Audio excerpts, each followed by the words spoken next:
सारी विषम परिस्थितियां थी और कोई होता तो हार मानकर बैठ जाता, लेकिन वो परेशानियों से हटे नहीं, डरे नहीं, डिगे नहीं, बल्कि उन्होंने जो परेशानियां उनके सामने थी उनका डटकर मुकाबला किया। और ऐसा कई बार आता है कि लोग परेशानियों से हार जाते हैं, बाबा साहब ने परेशानियों को हरा करके बताया। ये आज हमको लोगों से सीख लेने की जरूरत है कि कितनी भी हमारे सामने विषम परिस्थितियां आए, हम लोग हारेंगे नहीं, हटेंगे नहीं, डिगेंगे नहीं, हम उसका खुलकर सामना करेंगे। दूसरी बात जो हमको उनके जीवन से सीख लेने की जरूरत है, उनका एक नारा था, वो नारा था शिक्षित बनो, संगठित रहो और संघर्ष करो। इस नारे को याद करके ही हम लोग सही मायने में बाबा साहब को याद कर सकते हैं। अगर हम लोग इस नारे को नहीं मानते, इस नारे को नहीं जानते, तो केवल फूल चढ़ाने से, माला चढ़ाने से कुछ नहीं होगा, जो अभी हमारे भाई साहब यहाँ पे बोल के गए। शिक्षित बनो का मतलब क्या है? हम शिक्षित क्यों बनना चाहते हैं? शिक्षा की हमें क्यों जरूरत है? आप जानते हैं बाबा साहब ने खुद कहा था कि शिक्षा एक ऐसा औजार है, एक ऐसा हथियार है जो आदमी के अंदर ये सोच पैदा करता है कि क्या सही है और क्या गलत है। और ये सिर्फ सोच ही पैदा नहीं करता, बल्कि ये सिखाती है शिक्षा कि हमको सच के साथ में खड़ा होना है और गलत को मिटाना है।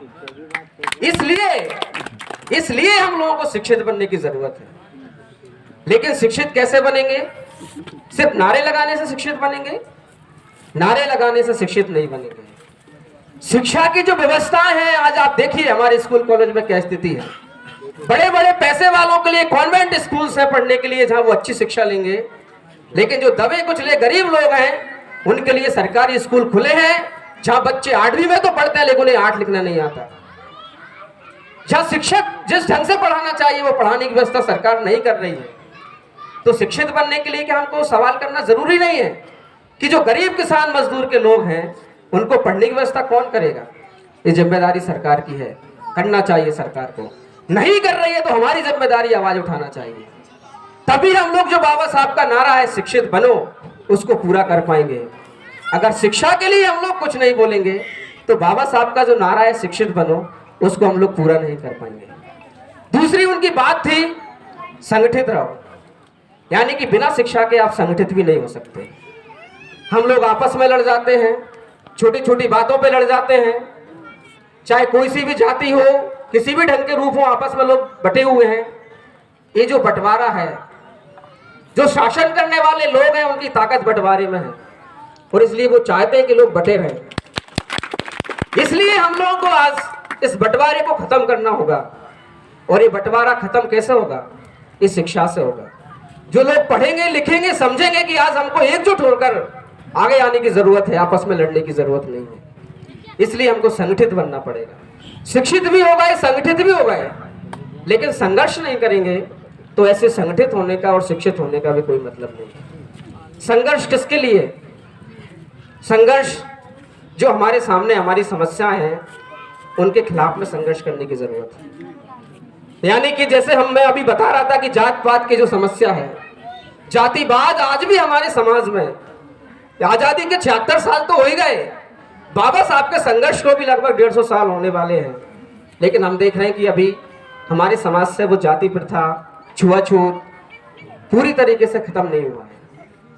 तो आज हम लोगों को उसको खिलाफ में संघर्ष करने की जरूरत है। संघर्ष दूसरों के लिए नहीं, भाषण दे के नहीं, उपदेश दे के नहीं, खुद के अंदर से भी इस चीज को मिटाने की जरूरत है कि कोई छुआछूत करे या नहीं करे, लेकिन मैं मेरे दिमाग में इस ढंग की कोई मानसिकता लेके नहीं चलता। मैं सभी को अपना मान के चलता हूँ, सभी को अपना बना के चलता हूँ। जब हम लोग अब इस ढंग से शुरुआत करेंगे तब तो हम इस समस्या का समाधान कर पाएंगे। और भी कई सारी समस्याएं हमारे बीच में माता बहनें बैठी हैं। बाबा साहब की एक बात है, उन्होंने बोला था कि जब भी मैं देश की प्रगति के बारे में सोचता हूँ तो मुझे महिलाएं दिखाई देती कि उनकी प्रगति हो रही है कि नहीं हो रही। अगर उनकी प्रगति नहीं होगी तो मैं देश की प्रगति के बारे में कितना ही सोचता रहूं, ये देश, ये समाज प्रगति नहीं कर सकता। इसलिए आज हमको भी संगठित होना है। हमारी माताएं, बहनें, जो बच्ची हैं, उनको भी आगे लेके आना है, क्योंकि ये समाज सिर्फ पुरुषों से मिलकर नहीं बना है, ये समाज महिला और पुरुष दोनों से मिलकर बना है। तो ये भी बात डॉक्टर बाबा साहब भीमराव अंबेडकर ने बोली थी।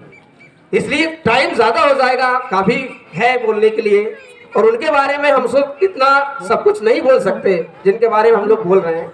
लेकिन मेरी इतनी ही अपील है आखिरी में कि हम लोग, हमारा जो जज्बात हैं, हमारी जो लड़ाई है, ये लड़ाई सिर्फ नारों तक और कुछ दिखावे तक सीमित ना रहे।